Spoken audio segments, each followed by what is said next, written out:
Episode 13 start होता है और पुराने ज़माने में दिखाते हैं कि वो छोटी बच्ची उन दादी को थैंक यू बोल रही होती है क्योंकि आपने मुझे बचाया। दादी बोलती है तुम्हारे अंदर जो रूह है उसे तुम्हें मानना होगा।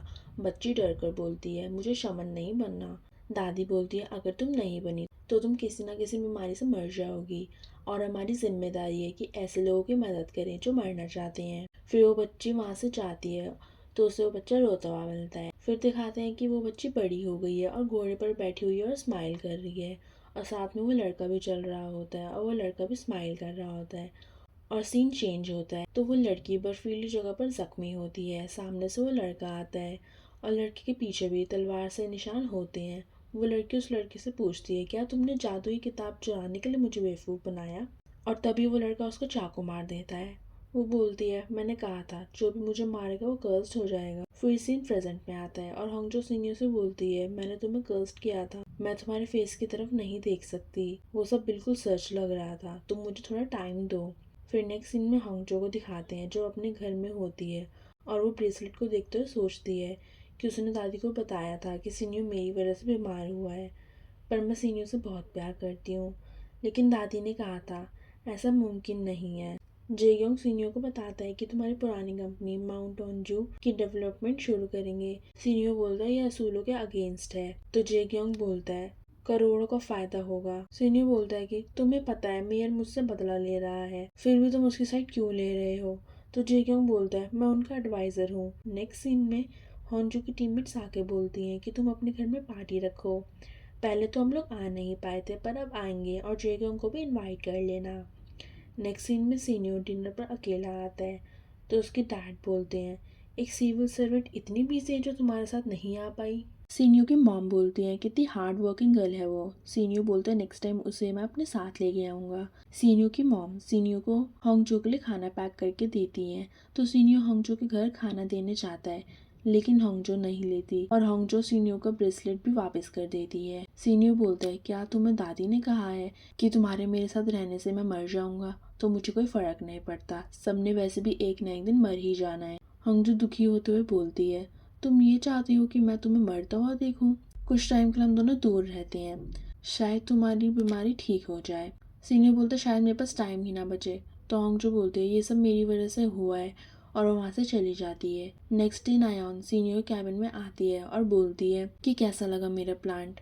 वो मेयर के थ्रू उनकी कंपनी का कॉन्ट्रैक्ट चेंज करवाने की तरफ इशारा करती है। सीनियर बोलता है अच्छा किया तुमने, मेरे डैड अब बिल्कुल तुम्हारी साइड पर नहीं है। नयन बोलती है तुम उसे कैसे बचाओगे। सीनियर बोलता है अगर अब तुमने होंगजो कुछ भी कहा तो याद रखना मेयर और तुम्हारे चाहने वाले के पास बहुत कुछ है खोने के लिए। सीन शिफ्ट होता है और हम होंगजो को देखते हैं जो पार्क में खड़ी होती है और उसे याद आता है कि कैसे सीनियो उसको तंग करता था कि उस पर जादू हो गया है। उसी टाइम होंगजो के पास सीनियो का कॉल आता है तो वो उसी टाइम उससे कुछ काम की बातें करते हुए पूछता है हमारे दूर रहने से मैं ठीक नहीं हो सकता और वैसे भी मुझ पर लव स्पेल हुआ है। फिर होंगजो ये सुन के कॉल कट कर देती है। फिर रात को होंगजो की टीममेट्स उसके घर आ जाती हैं। फिर जेयोंग भी आ जाता है, वो दोनों बहुत खुश हो जाती हैं। नेक्स्ट सीन में सीनियो अपने दोस्त से बोलता है कि वो समझती है कि मैं उसकी वजह से बीमार हूँ। तो सीनियो का दोस्त बोलता है तुम होंगजो को बताओ कि तुम्हारी बीमारी में किसी की भी कोई गलती नहीं है। नेक्स्ट सीन में होंगजो पार्टी खत्म होने के बाद जेयोंग को थैंक यू बोलती है कि वो उसकी पार्टी में आया वरना उसकी टीममेट्स उससे नाराज हो जाती। फिर जेयोंग होंगजो से सॉरी बोलता है कि उस दिन डैड की वजह से मैंने तुमसे गुस्से में बात की, मेरे डैड अल्कोहलिक है इसी चीज की वजह से मुझे गुस्सा आ गया था। फिर जेयोंग बोलता है आजकल तुम कुछ ठीक नहीं लग रही, क्या सीनियो को कुछ हुआ है।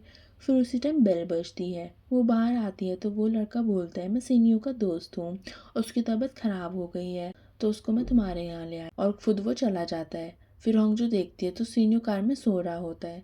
होंगजो विंडो नॉक करती है तो सीनियो शॉक्ड हो जाता है और एकदम खुश हो जाता है और वो बाहर आता है और बोलता है तुम पहले से भी ज्यादा ब्यूटीफुल हो गई हो। होंगजो बोलती है मैं तुम्हें घर छोड़ देती हूँ। सीनियो बोलता है क्या तुम मेरा बिना फेस देखे खुश रह सकती हो। फिर होंगजो को दादी की बातें याद आती हैं। फिर होंगजो बोलती हाँ मैं तुम्हारे बिना फेस देखे भी खुश रह सकती हूँ।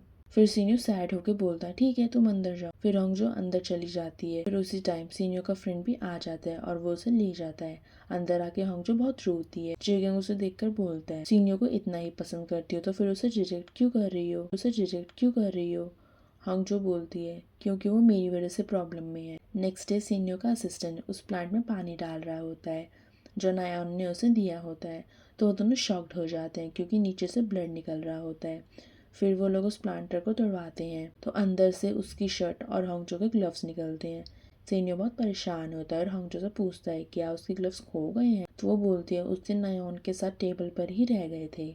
हांगजो बोलते हैं कुछ हुआ है क्या, तो सीनियो बोलता है नहीं, बस तुम्हारी सेफ्टी के लिए पूछ रहा था। फिर सीनियो नायोन को जाके बोलता है तुम्हारे दिए गए प्लांट्स में से वो चीज़ें मिली हैं, तुम भी उस गार्डनर के साथ मिली हुई हो। तो नायोन बोलती है वो हांगजो के पीछे था, वो मुझे पिक सेंड करता था कि देखो तुम्हारा बॉयफ्रेंड किसी और के साथ घूम रहा है। पर सीनियो उसे बोलता है ये मैं तुम्हें लास्ट वार्निंग दे रहा हूँ, वरना तुम दोनों के अगेंस्ट में पुलिस में कंप्लेंट करूँगा और तुम्हारी हरकतों की वजह से तुम्हारे डैड की पोजीशन भी जा सकती है। नेक्स्ट सीन में जेक्योंग मेयर के साथ कहीं जा रहा होता है और वो सीसीटीवी फुटेज देखता है जहाँ पर वो गार्डनर को देखता है। फिर वो एकदम से सीनियो को कॉल करता है और सीनियो को बोलता है कि वो गार्डनर हांगजो के घर के बाहर घूम रहा है और हांगजो घर पे अकेली है। फिर सीनियो जल्दी से हांगजो को कॉल कर, पर हांगजो उसका कॉल नहीं उठाती। फिर थोड़ी देर बाद जेक्योंग हांगजो को कॉल करके बताता है कि उसके घर के बाहर गार्डनर घूम रहा है, तो वो अपनी विंडोज़ और डोर लॉक रखे। हांगजो जल्दी जल्दी विंडो बंद करने लगती है, लेकिन अचानक से एक विंडो में से वो गार्डनर अपना हाथ निकाल कर हांगजो के कपड़े पकड़ लेता है और बोलता है अगर मैं भी जवान और हैंडसम होता तो तुम मुझसे भी प्यार करती। सीनियो के साथ तो घूमने में तुम्हें कोई प्रॉब्लम नहीं है। पर उसी टाइम वहाँ पे पुलिस का सायरन सुन के वहाँ से वो भाग जाता है।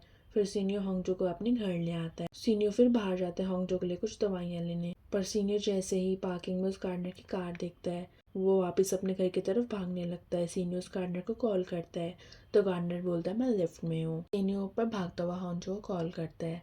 फिर हांगजो सोचती है कि सीनियो मुझे कॉल क्यों कर रहा है। उसी टाइम डोरबेल बजती है तो हांगजो देखती है तो कोई नहीं होता और सीनियो को कॉल भी नहीं लग रहा होता। फिर हांगजो बाहर आ जाती है सीढ़ियों की तरफ, तो फिर उसे सीढ़ियों की तरफ जाते हुए सीनियो के फ़ोन की आवाज़ आती है।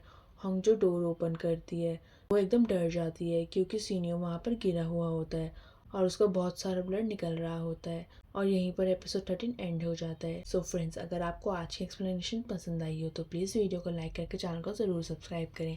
आपसे मिलेंगे इस ड्रामा के नेक्स्ट एपिसोड में। Bye bye.